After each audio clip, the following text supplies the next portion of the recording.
Hi, I'm Boemo Phirinyane and I'm the Deputy Chief Adjudicator for the Korea Worlds 2021. In this brief video, we're going to be discussing the process of note-taking during a debate session. It is important to point out that the purpose of this exercise is for you as an adjudicator to be in a better position to capture as much information as possible about the events of the debate so that you can be in a good position to contribute meaningfully during deliberation to reach a verdict. Usually there are two common ways that people use to capture notes. The first one is the use of a laptop.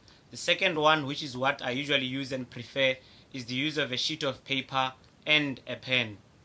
It doesn't matter which method you use, as long as the method allows you to be able to take notes in a well-organized and structured way so that you can be able to recall the events of the said debate with ease.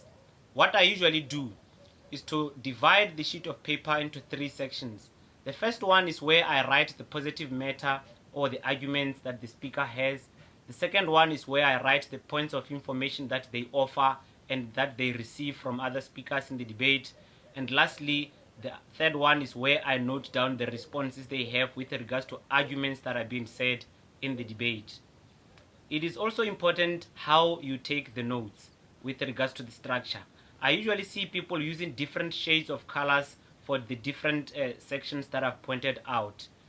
The second one is the use of highlighter so that they can be able to recall the arguments that are being said in the debate.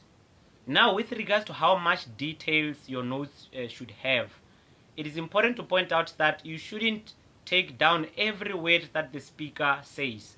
Only the most important things that the speaker says are the ones that you should be interested in, and they must be detailed. For example, if you are noting down claims that the speaker has with regards to their arguments, it is also important for you to be able to note down the subsections that follow underneath that claim. This is because usually we hear speakers saying, I have two arguments, and they have three levels of analysis behind those arguments. So it is important to note down those as well. We can also use abbreviations or shorthand writing when taking down notes, or we can use substitute words. But we should guard against using words that significantly alter how the argument was said in its original form. This is because it distorts the true content of the debate as the speaker had said it in the debate. So I hope those two important ways of being able to take down notes have been evident in this video, and I hope they are useful to you as an adjudicator, and you will be in a better position to take down notes effectively in the debate as it goes along. Thank you.